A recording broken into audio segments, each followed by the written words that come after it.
Hello everyone, मैं सुमित। आप सभी का मेरे यूट्यूब चैनल सैकी जीके पर स्वागत है। आज हम लोग मैसूर राज्य के बारे में पढ़ेंगे, जिसके अंतर्गत हम लोग पढ़ेंगे कि कैसे 16वीं सदी में तालीकोटा के युद्ध के बाद विजयनगर साम्राज्य की पतन की प्रक्रिया शुरू हो चुकी थी। और विजयनगर साम्राज्य के पतन की प्रक्रिया शुरू होने पर 17वीं सदी में स्वतंत्र मैसूर राज्य की स्थापना हुई, जिस पर हिंदू राजाओं का शासन था।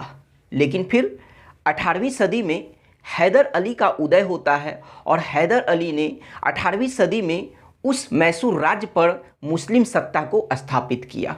और फिर आगे चलकर हैदर अली के उस मैसूर राज्य को अंग्रेज, मराठा एवं हैदराबाद के निजाम ने आपस में बांट लिया और अंततः उस मैसूर राज्य पर अंग्रेज़ों का अधिकार हो गया। तो चलिए आज हम लोग इसी मैसूर राज्य के बारे में पढ़ेंगे। तो शुरू करते हैं। सबसे पहले बात करते हैं कि 1565 ईस्वी में तालीकोटा का युद्ध हुआ था विजयनगर साम्राज्य के अंतर्गत। जब हम लोग विजयनगर साम्राज्य पढ़े थे तब उस समय इस बात को पढ़ चुके हैं। तो अभी बात करते हैं कि 1565 ईस्वी में तालीकोटा युद्ध के बाद जो है विजयनगर साम्राज्य छिन्न भिन्न हो गया था। और परिणाम स्वरूप क्या हुआ कि 1612 ईस्वी में वेंकट द्वितीय ने मैसूर में वाडियार वंश की स्थापना किया। अर्थात 1612 ईस्वी में स्वतंत्र मैसूर राज्य की स्थापना हुई। और वहां पर किस वंश को स्थापित किया और किसने किया? तो वेंकट द्वितीय ने वाडियार वंश की स्थापना किया, जो मैसूर पहले विजयनगर साम्राज्य का हिस्सा था, लेकिन अब 1612 ईस्वी में मैसूर स्वतंत्र हो चुका था। अब बात करते हैं कि आगे चलकर 18वीं सदी में इस मैसूर राज्य के शासक कौन थे? तो चिक्का कृष्णराज थे। लेकिन 18वीं सदी में मैसूर राज्य के शासक चिक्का कृष्णराज भले ही थे, लेकिन शासन की वास्तविक शक्ति दो मंत्री भाई नंजराज एवं देवराज के हाथों में थी। कहने का मतलब यह हुआ कि जिस 17वीं सदी अर्थात 1612 ईस्वी में मैसूर राज्य की स्थापना हुई थी, स्वतंत्र मैसूर राज्य की स्थापना हुई थी, और उसी मैसूर राज्य पर जो है 18वीं सदी में चिक्का कृष्णराज का शासन था। यह शासक भले ही थे, लेकिन उस समय वास्तविक शक्ति दो मंत्री भाई नंजराज एवं देवराज के हाथों में थी। और इसी समय जो है यानी 18वीं सदी में ही जो है हैदर अली नामक एक चरित्र का उदय हुआ था। तो अब आइए बात करते हैं हैदर अली के बारे में। हैदर अली के बारे में बात की जाए तो इनका जन्म कर्नाटक के कोलार जिले में बुदीकोट नामक स्थान पर हुआ था। तो इनका जन्म कहाँ हुआ था? कर्नाटक के कोलार जिले में बुदीकोट नामक स्थान पर हुआ था। कब हुआ था? तो 1720 ईस्वी को हुआ था। हैदर अली के पिता का नाम फतेह मोहम्मद था, जो मैसूर राज्य के राजा के सेना में शामिल थे, अर्थात मैसूर सेना में ये शामिल थे। परिणाम स्वरूप हैदर अली भी जो है बाद में मैसूर सेना में शामिल हो गए, अपने पिता के तरह ही। फिर क्या हुआ कि चिक्का कृष्णराज के जो मंत्री थे, प्रधानमंत्री थे नंजराज, तो नंजराज हैदर अली की योग्यता से प्रभावित हुआ और उनकी योग्यता से प्रभावित होकर नंजराज ने 1755 ईस्वी में हैदर अली को डिंडीगुल का फौजदार बना दिया, यानी डिंडीगुल का फौजदार नियुक्त किया। कब? 1755 ईस्वी में, जो मैसूर राज्य का ही मतलब हिस्सा था, यानी मैसूर राज्य के अंतर्गत वह आता था। अगर अभी वर्तमान की बात करें तो यह जो डिंडीगुल जो जगह है वह कहाँ पड़ता है? तो वह तमिलनाडु राज्य में पड़ता है। और यह जो मैसूर है वह वर्तमान में कहाँ पड़ता है? तो यह कर्नाटक राज्य में पड़ता है, यानी कर्नाटक राज्य का हिस्सा है अभी वर्तमान में मैसूर, और यह डिंडीगुल तमिलनाडु राज्य का हिस्सा है। लेकिन उस समय 18वीं सदी में यह डिंडीगुल किसके अंतर्गत आता था? तो वह मैसूर राज्य के अंतर्गत आता था। अब चलिए बात करते हैं कि जब 1755 ईस्वी में हैदर अली डिंडीगुल का फौजदार बना, तब इन्होंने यहाँ पर दो मुख्य कार्य किया। कौन कौन सा? तो पहला, अपने निरक्षरता की कमी को पूरा करने के लिए इन्होंने खांडे राव नामक ब्राह्मण को अपना सलाहकार नियुक्त किया था। और दूसरा जो इन्होंने महत्वपूर्ण कार्य किया था वह यह था कि डिंडीगुल में ही 1755 ईस्वी में फ्रांसीसियों की मदद से इन्होंने आधुनिक शस्त्रागार की स्थापना की थी। तो आधुनिक शस्त्रागार की जो है स्थापना जो है किसने किया था? हैदर अली ने किया था। कब? तो 1755 में। कहाँ? तो डिंडीगुल में। किनके मदद से? तो फ्रांसीसियों के मदद से किया था। तो फौजदार बनने के बाद जो है इन्होंने यही दो महत्वपूर्ण कार्य किया था। एक, खांडे राव को जो है, खांडे राव नामक ब्राह्मण को अपना मतलब सलाहकार नियुक्त करना, और दूसरा डिंडीगुल में एक आधुनिक शस्त्रागार को स्थापित करना। अब बात करते हैं कि हैदर अली एक महत्वाकांक्षी व्यक्ति थे।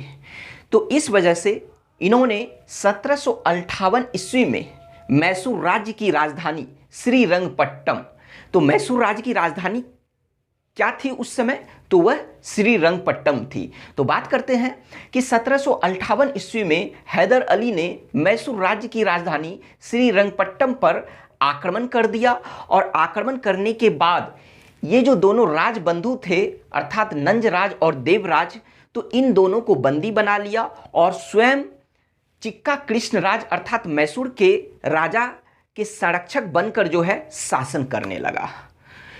जो उस समय यानी इससे पहले जो कि वास्तविक शक्ति इन दोनों के हाथों में थी, लेकिन क्या हुआ कि 1758 ईस्वी में हैदर अली ने श्रीरंगपट्टम पर आक्रमण करके इन दोनों भाई को बंदी बना लिया और स्वयं राजा के संरक्षक बनकर शासन करने लगा। और उसके बाद फिर क्या हुआ कि 1761 ईस्वी में जो है यह मैसूर का शासक बन गया। और 1761 ईस्वी में इस तरह से जो है हैदर अली जब मैसूर का शासक बना, तब जो है मैसूर में एक मुस्लिम राज्य की स्थापना हुई।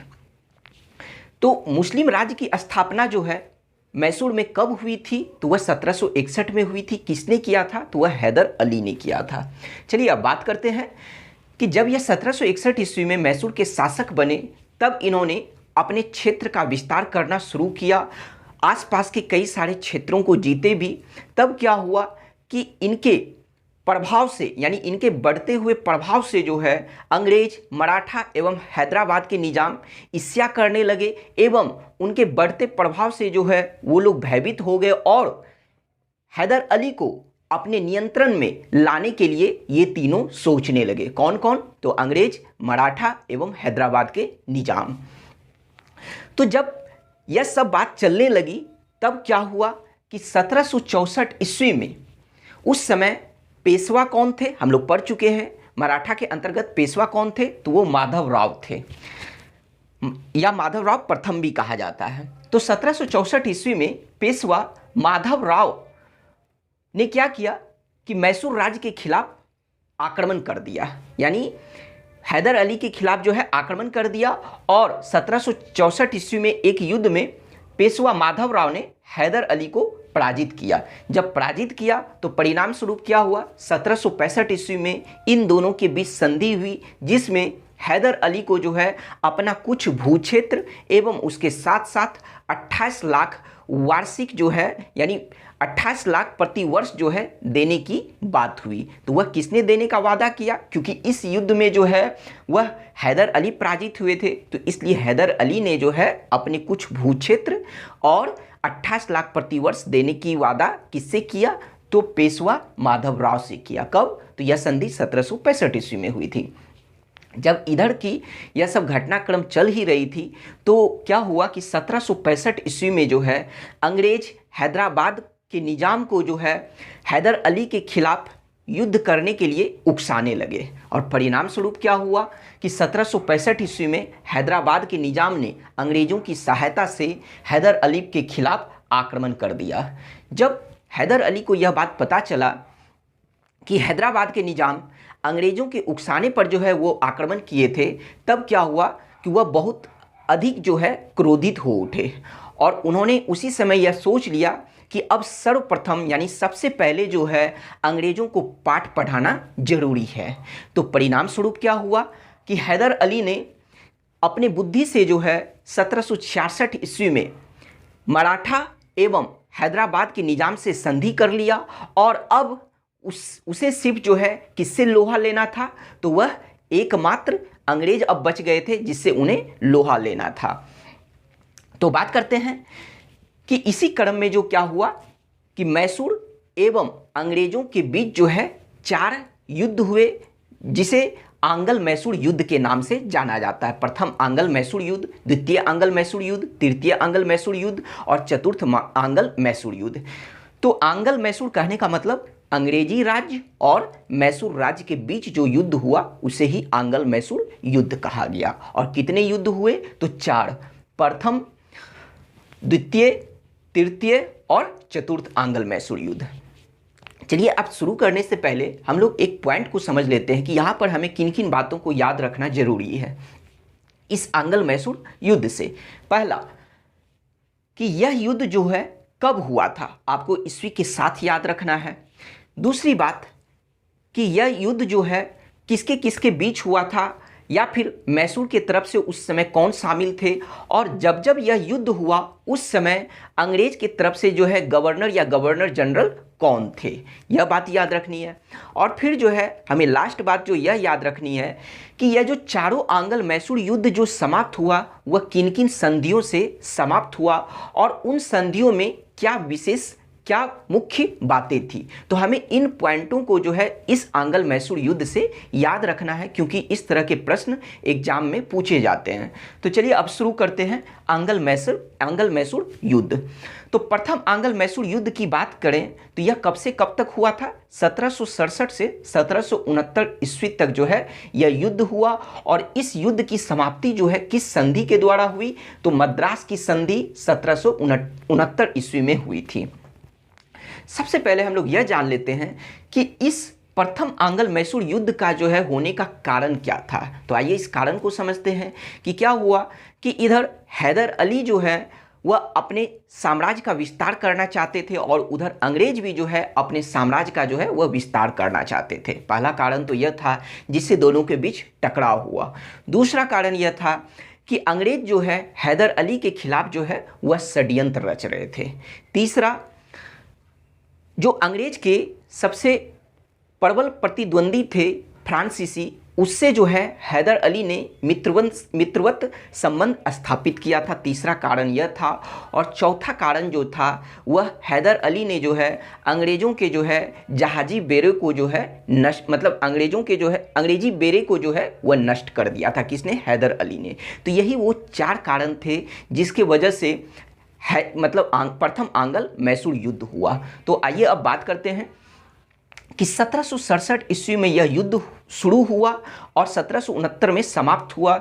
यह युद्ध जो है मैसूर की तरफ से किसने लड़ा था, हैदर अली ने। और अंग्रेज की तरफ से जो है सेनापति कौन थे, तो वो थे सर जनरल स्मिथ थे। यानी हैदर अली एवं सर जनरल स्मिथ के बीच जो है यह युद्ध हुआ था, जिसमें सर जनरल स्मिथ यानी अंग्रेज़ों की हार हुई, बुरी तरह से हार हुई। और हार होने के बाद जो है हैदर अली ने जो है मंगलौर पर जो है अधिकार कर लिया था, जिस पर अंग्रेज़ों का अधिकार था। ठीक है, यानी कहने का मतलब यह हुआ कि इस प्रथम आंग्ल मैसूर युद्ध में अगर आपसे प्रश्न पूछा जाए कि प्रथम आंग्ल मैसूर युद्ध में किसकी विजय हुई थी, तो वह हैदर अली की विजय हुई थी। अब बात करते हैं कि जब यह युद्ध हुआ था तो उस समय अंग्रेज गवर्नर कौन थे। ठीक है, अंग्रेज सेनापति की बात नहीं की जा रही है, क्योंकि सेनापति का मतलब तो यह होता है कि वह युद्ध जो उन्होंने जिसके नेतृत्व में जो लड़ा गया था। ठीक है, लेकिन उस समय अंग्रेज गवर्नर कौन थे, तो अंग्रेज गवर्नर का नाम था वेरेल्स्ट। क्या नाम था, वेरेल्स्ट नाम था उस समय अंग्रेज गवर्नर के।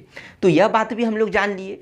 तो चलिए अब बात करते हैं कि जब इस युद्ध में हैदर अली विजयी हुए यानी उनकी जीत हुई और उन्होंने मंगलौर पर अधिकार कर लिया, तब क्या हुआ कि अंग्रेजों ने हैदर अली के साथ जो है संधि करने के लिए विवश हो गए और जब दोनों के बीच संधि हुआ और तो उस संधि का नाम क्या रखाया गया, मद्रास की संधि। अर्थात मद्रास में जो है यह संधि की गई थी, इस वजह से उसे मद्रास की संधि कही गई। तो कब हुआ था यह संधि दोनों के बीच, तो 4 अप्रैल 1769 ईस्वी को। और मद्रास की संधि के द्वारा जो है प्रथम आंग्ल मैसूर युद्ध समाप्त हुआ था।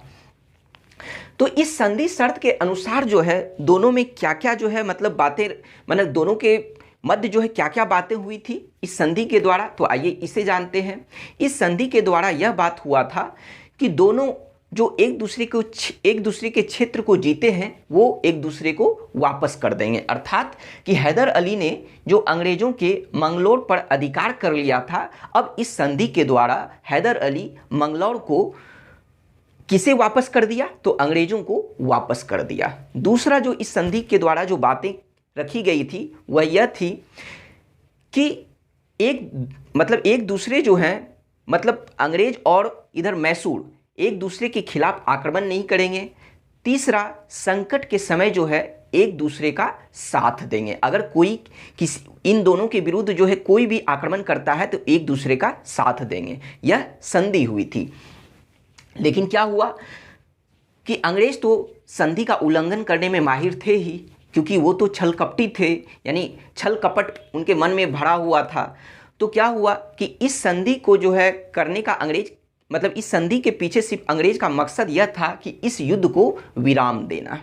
लेकिन क्या हुआ, उस संधि का जो है अंग्रेजों ने उल्लंघन किया और परिणाम स्वरूप जो है द्वितीय आंग्ल मैसूर युद्ध हुआ। द्वितीय आंग्ल मैसूर युद्ध कब से कब तक चला, तो 1780 से 1784 ईस्वी तक चला। और इस युद्ध की समाप्ति किस संधि के द्वारा हुई, तो 1784 ईस्वी में मंगलौर की संधि के द्वारा इस युद्ध की समाप्ति हुई। तो आइए अब इस युद्ध के बारे में बात करते हैं कि जब द्वितीय आंग्ल मैसूर युद्ध हुआ तब उस समय बंगाल के गवर्नर जनरल कौन थे, तो वो थे वॉरेन हेस्टिंग्स। ध्यान रहे कि एक हेस्टिंग्स भी हैं और एक वॉरेन हेस्टिंग्स हैं। तो ऑप्शन में आपको ध्यान रखना है, जल्दबाजी में सिर्फ अगर हेस्टिंग्स लिखा हुआ रहे तो हेस्टिंग्स नहीं लगा के आइएगा। तो बंगाल का गवर्नर जनरल उस समय कौन थे, तो वॉरेन हेस्टिंग्स थे। तो क्या हुआ कि यह द्वितीय आंग्ल मैसूर युद्ध होने का कारण, इस कारण को समझते हैं। पहला कारण तो यह था कि अंग्रेजों ने इस मद्रास की संधि का जो है उल्लंघन किया था। और ऐसा था कि 1771 से 72 के दौरान जो है ये जो पेशवा माधवराव थे, इन्होंने फिर से जो है हैदर अली के खिलाफ आक्रमण किया था। लेकिन उस समय जो है इस संधि के द्वारा जो है अंग्रेजों को उनकी हैदर अली की सहायता करनी चाहिए थी, लेकिन अंग्रेजों ने ऐसा करने से मना कर दिया था। तो इस प्रकार अंग्रेजों ने उस मद्रास की संधि का जो है उल्लंघन किया था। और दूसरा जो कारण था इस युद्ध का होने का वह यह था कि माहे नामक फ्रांसीसी बस्ती पर, फ्रांसीसी फैक्ट्री पर जो है अंग्रेजों ने अधिकार कर लिया था, जो मैसूर राज्य के अंतर्गत पड़ता था। तो जब हैदर अली ने अंग्रेजों को माहे छोड़ने के लिए कहा तब उन्होंने इसे छोड़ने से मना कर दिया और परिणाम स्वरूप क्या हुआ, दोनों के बीच जो है द्वितीय आंग्ल मैसूर युद्ध हुआ। तो 1779 ईस्वी में त्रिगुट यानी हैदर अली ने त्रिगुट संघ की स्थापना की। त्रिगुट संघ कहने का मतलब यह हुआ कि इस संघ में 3 दलों को शामिल किया गया। कौन कौन, तो एक मैसूर, दूसरा मराठा और तीसरा हैदराबाद के निजाम। तो आइए ऐसा क्यों हुआ, इसलिए क्योंकि क्या हुआ कि इस समय जो थे हैदराबाद के निजाम भी अंग्रेजों से चिढ़े हुए थे और उसके साथ साथ मराठा भी जो थे वह अंग्रेजों से चिढ़े हुए थे। तो परिणाम स्वरूप क्या हुआ कि हैदर अली ने 1779 ईस्वी में त्रिगुट संघ की स्थापना की और तीनों की संयुक्त सेना मिलकर जो है इन लोगों ने अंग्रेज के मित्र राज्य कर्नाटक पर आक्रमण कर दिया। कहने का मतलब यह हुआ कि जब इन्होंने 1780 ईस्वी में जो है आक्रमण किया था तो उस समय जो है कर्नाटक के जो नवाब थे वो अंग्रेज के मित्र थे। यह बात मतलब यह कहने का मतलब था। तो इसलिए कहा जाता है कि इस त्रिगुट संघ की स्थापना करने के बाद इन तीनों की जो है संयुक्त सैनिकों ने 1780 ईस्वी में सर्वप्रथम अंग्रेज के मित्र कर्नाटक के नवाब पर जो है आक्रमण कर दिया। और जब आक्रमण किया तो कर्नाटक के नवाब जो है भागकर मद्रास चले गए और इस तरह से जो है हैदर अली का कर्नाटक पर अधिकार हो गया। जब कर्नाटक के नवाब भागकर मद्रास पहुंचे तब अंग्रेजों ने, यानी उस समय जो बंगाल के गवर्नर जनरल थे वॉरेन हेस्टिंग्स, तो वॉरेन हेस्टिंग्स ने जो है हैदर अली के खिलाफ जो है युद्ध की घोषणा कर दी। और युद्ध की घोषणा करने के बाद जो है उन्होंने हैदर अली के खिलाफ कर्नल बेली के नेतृत्व में जो है एक सेना भेजी और दूसरी सेना हेक्टर मुनरो के नेतृत्व में भेजी। तो हैदर अली ने क्या किया कि कर्नल बेली को जो है एक युद्ध में पराजित किया और उसके बाद जो है फिर हेक्टर मुनरो की सेना को भी जो है 1780 ईस्वी में पोल्लीलूर की युद्ध में जो है पराजित किया। तो आइए इस युद्ध के बारे में बात करते हैं कि 1780 ईस्वी में कौन सा युद्ध, तो पोल्लीलूर युद्ध, जिसमें हैदर एवं इनके पुत्र टीपू, इनके पुत्र का नाम क्या था, टीपू। तो हैदर एवं टीपू ने मिलकर जो है 1780 ईस्वी में इस युद्ध में जो है हेक्टर मुनरो को जो है पराजित किया था। तो यह बात आपको ध्यान रहे कि यहाँ पर देखिए प्रश्न कैसे पूछा जाता है। यहाँ पर प्रश्न जो पूछा जाता है कि टीपू ने 1780 ईस्वी में ब्रिटिश सेना को किस युद्ध में पराजित किया था, इस तरह से प्रश्न पूछ दिया जाता है। जबकि यह काल जो है हैदर अली का था, लेकिन प्रश्न को घुमा दिया जाता है और वह हैदर का नाम ना देकर टीपू का नाम दे देता है। इसलिए क्योंकि इस युद्ध में हैदर के पुत्र टीपू भी शामिल हुए थे। तो इस वजह से प्रश्न को ध्यान से समझिए कि यह प्रश्न आपसे पूछा जाएगा कि टीपू ने 1780 ईस्वी में, और इधर हेक्टर मुनरो का भी नाम नहीं दिया जाएगा, ठीक है। तो टीपू ने 1780 ईस्वी में ब्रिटिश सेना को किस युद्ध में पराजित किया था, तो वह कौन सा युद्ध था, तो पोल्लीलूर युद्ध था, ठीक है। तो इस तरह से इन दोनों के सेना को जो है हैदर अली एवं उनके पुत्र ने पराजित कर दिया। और जब यह बात बंगाल के गवर्नर जनरल वॉरेन हेस्टिंग्स को पता चला तब उन्होंने सर आयर कूट के नेतृत्व में जो है एक अंग्रेजी सेना को हैदर अली के खिलाफ भेजा। और तब जाकर सर आयर कूट ने हैदर अली को 1781 ईस्वी में पोर्टो नोवा के युद्ध में जो है उसे पराजित किया था। तो यह पोर्टो नोवा जो है जगह कहाँ पड़ता है, तो यह पोर्टो नोवो जो जगह है वह तमिलनाडु राज्य में पड़ता है। तो यहाँ पर भी जो है महत्वपूर्ण यह प्रश्न है कि 1700, सबसे पहले यह जान लेते हैं कि पोर्टो नोवो का जो है युद्ध हुआ था वह कब हुआ था, 1781 ईस्वी में। किसके किसके बीच, तो हैदर अली एवं अंग्रेज के तरफ से सेनापति कौन थे, तो सर आयर कूट थे। तो 1781 ईस्वी में जो यह पोर्टो नोवो का जो युद्ध हुआ उसमें सर आयर कूट ने हैदर अली को पराजित कर दिया था। लेकिन अभी युद्ध तो चल ही रहा था, क्योंकि जीत हार का क्रम तो चलता ही रहा था। लेकिन उसी बीच क्या हुआ था कि 6 दिसंबर 1782 ईस्वी को, यहाँ देख लीजिए हैदर अली का जो लास्ट है 1782, तो 6 दिसंबर 1782 ईस्वी को जो है हैदर अली की मृत्यु हो गई थी। और कुछ ही समय बाद जो है इधर सर आयर कूट की भी जो है मृत्यु हो गई थी। लेकिन हैदर अली के मृत्यु के बाद जो है इस युद्ध को, यानी द्वितीय आंग्ल मैसूर युद्ध को जो है किसने जारी रखा था, तो वह इनके पुत्र टीपू ने जारी रखा था, जिसे टीपू सुल्तान भी कहा जाता है, जिसके बारे में हम लोग आगे पढ़ेंगे। तो अभी यह जानिए कि यह युद्ध, द्वितीय आंग्ल मैसूर युद्ध जो था वह समाप्त भी नहीं हुआ था और बीच में ही 6 दिसंबर 1782 ईस्वी को हैदर अली की मृत्यु हो गई थी।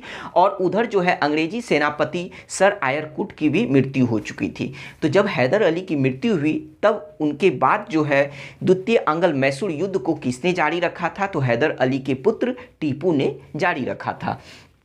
फिर क्या हुआ कि टीपू ने जो है मंगलौर का, या जो मंगलौर जो क्षेत्र था, तो उस मंगलौर का जो है घेरा डालने के लिए आगे बढ़ा। जब टीपू ने मंगलौर का घेरा डालने के लिए आगे बढ़ा तब अंग्रेजों ने क्या किया कि टीपू के राज्य मैसूर पर जो है घेरा डाल दिया। और परिणाम स्वरूप क्या हुआ, दोनों के बीच संधि अब करना जरूरी हो चुका था। इसमें किसी की ना तो जीत हुई थी और ना तो किसी की हार हुई थी, जबकि प्रथम आंग्ल मैसूर युद्ध में जो है हैदर अली की जीत हुई थी। इसलिए वहां से एक प्रश्न बनता है कि प्रथम आंग्ल मैसूर युद्ध में जो है किसकी जीत हुई थी, तो वह हैदर अली की जीत हुई थी।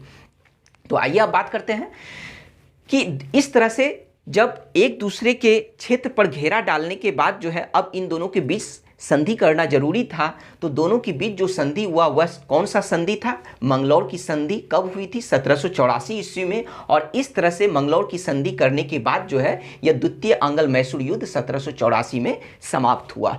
तो यह जो संधि हुई थी किसके किसके बीच हुई थी? टीपू एवं अंग्रेज के तरफ से कौन शामिल हुए थे? तो जॉर्ज मैकाटर्नी शामिल हुए थे। अर्थात टीपू एवं जॉर्ज मैकाटर्नी के बीच जो है 1784 ईस्वी में मंगलौर की संधि हुई। और इस संधि के द्वारा क्या क्या बातें आई? तो फिर से पहले संधि के तरह ही कि एक दूसरे के जो भी क्षेत्र जीते हैं एक दूसरे को लौटा दिया जाए, एक दूसरे पर आक्रमण ना किया जाए, मतलब ये सभी बातें हुई थी। साथ साथ जब संकट के समय अगर कोई आक्रमण करता है तो मतलब एक दूसरे का साथ देंगे। फिर से मतलब उसी तरह की बातें निकल कर आई थी जो पहले मद्रास की संधि में बातें हुई थी। तो मतलब कि मंगलौर की संधि के द्वारा जो है यह युद्ध तो समाप्त हो गया। अब बात करते हैं तृतीय आंग्ल मैसूर युद्ध की। तृतीय आंग्ल मैसूर युद्ध कब से कब तक चला? तो 1790 से 1792 ईस्वी तक चला। तो अब अगर आपसे यह पूछा जाए कि प्रथम आंग्ल मैसूर युद्ध जो है मैसूर की तरफ से कौन शामिल हुए थे, कौन लड़े थे, तो वो हैदर अली लड़े थे। लेकिन द्वितीय आंग्ल मैसूर युद्ध में अगर आपसे पूछा जाए कि मैसूर की तरफ से कौन कौन लड़े थे तो वह कौन कौन होगा? एक तो हैदर अली लड़े थे और उनके मृत्यु के बाद जो है फिर टीपू ने जो है नेतृत्व किया था युद्ध का। तो अर्थात द्वितीय आंग्ल मैसूर युद्ध में हैदर अली एवं टीपू दोनों ने अपना नेतृत्व प्रदान किया था। तृतीय आंग्ल मैसूर युद्ध जो 1790 से 1792 ईस्वी तक हुआ था। और इस युद्ध के समय जो है ये बंगाल का गवर्नर जनरल कौन थे? तो वो कॉर्नवालिस थे। कौन थे बंगाल का गवर्नर जनरल? तो कॉर्नवालिस थे। जबकि द्वितीय आंग्ल मैसूर युद्ध के समय वॉरेन हेस्टिंग्स थे और जबकि प्रथम आंग्ल मैसूर युद्ध के समय जो अंग्रेज गवर्नर थे वो वेरेल्स्ट थे। अब चलिए बात करते हैं कि तृतीय आंग्ल मैसूर युद्ध की जो समाप्ति हुई थी वह किस संधि के द्वारा हुई थी? तो 1792 ईस्वी में श्रीरंगपट्टम की संधि के द्वारा इस युद्ध की समाप्ति हुई थी। अब आइए बात करते हैं कि आखिर तृतीय आंग्ल मैसूर युद्ध की जो है शुरुआत क्यों हुई थी, क्यों यह तृतीय आंग्ल मैसूर युद्ध इन दोनों के बीच हुआ था, यानी मैसूर और अंग्रेजी राज्य के बीच यह युद्ध क्यों हुआ था। तो आइए इसके कारण को जानते हैं। कारण यह था कि त्रावणकोर के जो राजा थे तो त्रावणकोर के राजा ने डचों से 2 सीमांत नगर को प्राप्त किया था। और जिस 2 सीमांत नगर को प्राप्त किया था डचों से, तो वो सीमांत नगर कोचीन राज्य के अंतर्गत आते थे। और वह कोचीन राज्य जो था वह किसके संरक्षण में था? तो वह टीपू के संरक्षण में था। तो इस वजह से टीपू ने त्रावणकोर के राजा से जो है वह 2 सीमांत नगर वापस करने के लिए कहा, लेकिन इसने उसे वापस करने से मना कर दिया। और परिणाम स्वरूप क्या हुआ कि 1789 ईस्वी में टीपू ने त्रावणकोर के खिलाफ जो है आक्रमण कर दिया। और यह जो त्रावणकोर के जो राजा थे वह अंग्रेज के मित्र थे। तो जब अंग्रेजों को यह बात पता चला कि टीपू ने त्रावणकोर के खिलाफ जो है आक्रमण कर दिया, तब उस समय जो गवर्नर जनरल थे कॉर्नवालिस, उन्होंने टीपू के खिलाफ युद्ध की घोषणा कर दी थी। और जब युद्ध की घोषणा की तब 1790 ईस्वी में यह युद्ध की शुरुआत हुई और खुद कॉर्नवालिस ने सेना का नेतृत्व किया और मैसूर राज्य के कुछ क्षेत्रों को 1790 ईस्वी में जीत लिया। और जीतने के बाद जो है 1791 ईस्वी में मैसूर राज्य की राजधानी श्रीरंगपट्टनम पहुंचा, वहां मतलब श्रीरंगपट्टनम को जीतने के लिए। लेकिन उसी समय वर्षा ऋतु प्रारंभ हो चुका था और वर्षा ऋतु प्रारंभ होने की वजह से कॉर्नवालिस अपनी सेना लेकर वह वापस लौट चुके थे। फिर क्या हुआ कि उस समय तो इनके राजधानी को वो जीत नहीं पाए, टीपू को पराजित नहीं कर पाए, लेकिन फिर 1792 ईस्वी में कॉर्नवालिस ने मराठा एवं हैदराबाद के निजाम के साथ जो है संधि कर लिया, ताकि वो दोनों जो थे वह टीपू को जो है सहायता प्रदान नहीं करे। तो इस वजह से कॉर्नवालिस ने क्या किया कि मराठा एवं हैदराबाद के निजाम के साथ संधि करके 1792 ईस्वी में इन तीनों की संयुक्त सेना ने श्रीरंगपट्टनम, यानी टीपू की जो राजधानी थी श्रीरंगपट्टम, तो श्रीरंगपट्टम पर जो है आक्रमण कर दिया। और आक्रमण करने के बाद 1792 ईस्वी में श्रीरंगपट्टम का जो है बाहरी क्षेत्र पर जो है अधिकार कर लिया, किसने? कॉर्नवालिस ने। और परिणाम स्वरूप क्या हुआ? टीपू को जो है अंग्रेजों के साथ संधि करनी पड़ी, और उस संधि का नाम था श्रीरंगपट्टम की संधि, क्योंकि यहीं पर यह संधि हुई थी। और कब संधि हुई थी? 1792 ईस्वी में। और इस संधि से यह युद्ध समाप्त हुआ। तो आइए इस संधि के बातों को जानते हैं, और जो कि महत्वपूर्ण भी है। तो यहाँ पर जो यह संधि जो हुई थी वह यह हुई थी क्योंकि यहाँ पर टीपू पराजित हुआ था, तो इस वजह से टीपू को अपना आधा राज्य, यानी जो संपूर्ण जो मैसूर राज्य था, तो उस मैसूर राज्य का आधा राज्य जो है टीपू को जो है अंग्रेजों को देना पड़ा। उसके साथ साथ 3 करोड़ रुपए युद्ध की क्षतिपूर्ति करने के लिए जो है, युद्ध की क्षतिपूर्ति के लिए जो है टीपू ने अंग्रेजों को देने का वादा किया। और जब तक टीपू ने इस 3 करोड़ रुपए को अंग्रेजों को दे नहीं दिया, तब तक अंग्रेजों ने टीपू के 2 पुत्र अब्दुल खालिक एवं मुइजुद्दीन को जो है वह बंदी बनाकर रखा था, जब तक इस रकम को टीपू ने चुका नहीं दिया था। तो इस संधि के द्वारा जो है यह 2 महत्वपूर्ण बात निकल कर आया था, जो प्रश्न में, जो एग्जाम में जो है इससे प्रश्न भी पूछा जाता है। इसलिए इस संधि को जो है आपको जरूर याद रखना है कि इसमें क्या क्या बातें हुई थी। तो अब बात करते हैं कि अब आप खुद सोचिए कि जब टीपू को अपना आधा राज्य एवं 3 करोड़ रुपए जो है अंग्रेजों को देना पड़ा, तो इससे क्या हुआ कि टीपू की जो है आर्थिक स्थिति जो है बहुत बिगड़ चुकी थी। और जब टीपू ने अपना आधा राज्य अंग्रेजों को दिया, तब उस आधे राज्य को अंग्रेज, मराठा एवं हैदराबाद के निजाम ने आपस में बांट लिया। और उसमें से जो महत्वपूर्ण क्षेत्र था डिंडीगुल का क्षेत्र, उस पर किसका अधिकार हो गया था? तो उस पर अंग्रेजों का अधिकार हो गया था। तो आइए अब बात करते हैं कि इस संधि के द्वारा टीपू को आर्थिक नुकसान हुआ था, लेकिन उसके बावजूद भी टीपू ने हौसला नहीं खोया और उन्होंने अपने सैनिक को फिर से संगठित करने लगे अंग्रेजों के खिलाफ, क्योंकि वह अंग्रेज के जो है प्रबल शत्रु थे। तो इस वजह से टीपू ने क्या किया कि विदेशों से वह मदद लेना चाहा, और इस वजह से उन्होंने अपने राजदूत को जो है विदेश भेजे। कहाँ कहाँ? तो काबुल, फारस, अरब एवं मॉरिशस में जो है इन्होंने अपने राजदूत भेजा था। किस वजह से? क्योंकि यह विदेशों से जो है सहायता प्राप्त करना चाहता था अंग्रेजों के खिलाफ। और इसी क्रम में इन्होंने विदेशों में जो है अपने दूतावास की स्थापना की थी। तो चलिए बात करते हैं इसी क्रम में क्या हुआ कि फ्रांसीसियों, मतलब कि मॉरिशस में जो है फ्रांसीसी जो सत्ता स्थापित था, तो फ्रांसीसियों ने जो है इनकी मदद की, इन्हें प्रोत्साहित किया अंग्रेजों के खिलाफ जो है। लेकिन जब चतुर्थ आंग्ल मैसूर युद्ध, मतलब जब टीपू सुल्तान जो है, यानी टीपू जो है जब यह सब काम कर रहे थे, तब उस समय जो है बंगाल के गवर्नर जनरल कौन थे? तो वो वेलेजली थे। तो जब वेलेजली को इनके इन षड्यंत्र का, इनके इन बातों का जब पता चला, तब वेलेजली ने क्या किया कि इनके खिलाफ युद्ध की घोषणा कर दी। और परिणाम स्वरूप क्या हुआ कि चतुर्थ आंग्ल मैसूर युद्ध हुआ। और यह युद्ध कब हुआ? तो 1799 ईस्वी में हुआ। जब यह युद्ध हुआ तो उस समय जो है बंगाल के गवर्नर जनरल कौन थे? वेलेजली थे। तो आइए बात करते हैं कि 1799 ईस्वी में श्रीरंगपट्टम पर जो है वेलेजली की सेना ने जो है मतलब क्या किया कि आक्रमण कर दिया। और उसी आक्रमण में, उसी युद्ध में जो है 17 फरवरी 1799 ईस्वी में टीपू लड़ते हुए जो है वीर गति को प्राप्त हुए। तो इस तरह से टीपू की मृत्यु कब हुई थी? तो 1799 ईस्वी में हुई थी। कहाँ पर हुई थी? तो उनकी राजधानी श्रीरंगपट्टम में जो है इनकी मृत्यु हुई थी।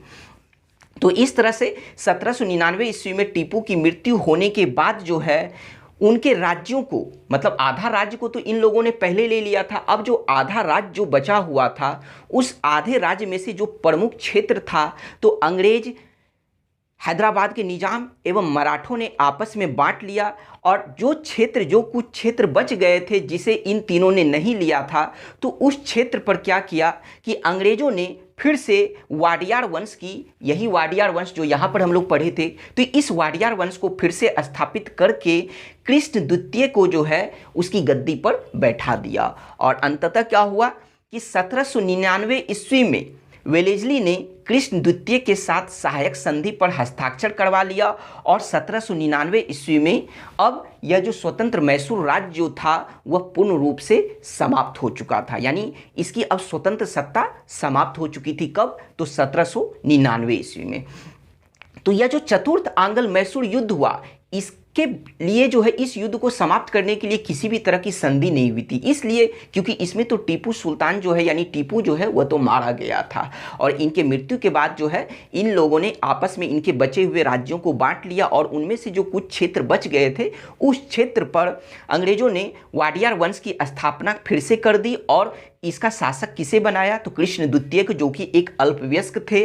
और फिर वेलेस्ली ने कृष्ण द्वितीय के साथ जो है सहायक संधि पर जो है हस्ताक्षर करवा लिया उससे जो है, और इस तरह से 1799 में मैसूर की स्वतंत्रता समाप्त हो गई। तो यह तो था मैसूर राज्य के बारे में हम लोग पढ़े। अब बात करते हैं कि यहाँ पर जो कि बीच में जो है हैदर अली के मृत्यु के बाद जो है टीपू नामक चरित्र का जो उदय हुआ था, तो हम लोग टीपू के मूल्यांकन, मतलब टीपू का जो है मूल्यांकन करते हैं। कब से लेकर कब तक? तो 1782 से 1799 के बीच का जो है हम लोग इनका मूल्यांकन करते हैं, क्योंकि 1782 ईस्वी में हैदर अली की मृत्यु हुई थी और तभी से टीपू का जो है उदय हुआ था, यानी उनके उत्तराधिकारी हुए थे हैदर अली के। तो बात करते हैं कि टीपू का जो जन्म हुआ था वह कब हुआ था? 20 नवंबर 1750 ईस्वी को। इनके पिता का नाम क्या था? हैदर अली। इन्होंने, मतलब जब यह शासक बने मैसूर के, तब इन्होंने जो उपाधि धारण किया था वह किसकी उपाधि धारण किया था? वह सुल्तान की। और तब से जो है यह टीपू सुल्तान कहलाने लगे, यानी टीपू सुल्तान जो है अब जब से यह उपाधि धारण किए तब से ये टीपू सुल्तान कहलाने लगे। अब बात करते हैं कि सुल्तान बनने के बाद जो है इन्होंने 3 तरह के चांदी का सिक्का जारी करवाया था। कौन कौन? तो एक जो है आबिदी जो 87 ग्रेन का होता था, दूसरा बाकिरी जो 43 ग्रेन का होता था और तीसरा जाफरी जो 20 ग्रेन का होता था। अब बात करते हैं कि इन्होंने अपनी राजधानी श्रीरंगपट्टम में स्वतंत्रता का वृक्ष लगवाया था। कौन सा वृक्ष? तो स्वतंत्रता का वृक्ष लगवाया था अपनी राजधानी श्रीरंगपट्टम में, क्योंकि यह अंग्रेज के जो है प्रबल शत्रु थे और भारत से अंग्रेजों को हटाना चाहते थे, तो इसी वजह से श्रीरंगपट्टम में इन्होंने इस वृक्ष को लगवाया था। टीपू का जो है, टीपू सुल्तान का एक कथन था कि 100 दिन भेड़ की तरह जीने से अच्छा है कि एक दिन शेर की तरह जियो। यह कथन किसका था? तो वह टीपू सुल्तान का था। अब बात करते हैं कि जिस तरह से नेपोलियन को क्रांति पुत्र कहा जाता है, उसी तरह से टीपू सुल्तान को भारत का सपूत कहा गया है। टीपू सुल्तान ने, मतलब यह जो तृतीय आंग्ल मैसूर युद्ध के बाद जो है विदेशियों से सहायता लेने के लिए इन्होंने अपने राजदूत को जो है कहाँ कहाँ भेजा था? तो काबुल, फारस, अरब एवं मॉरिशस भेजा था, यह आपको ध्यान रखना है।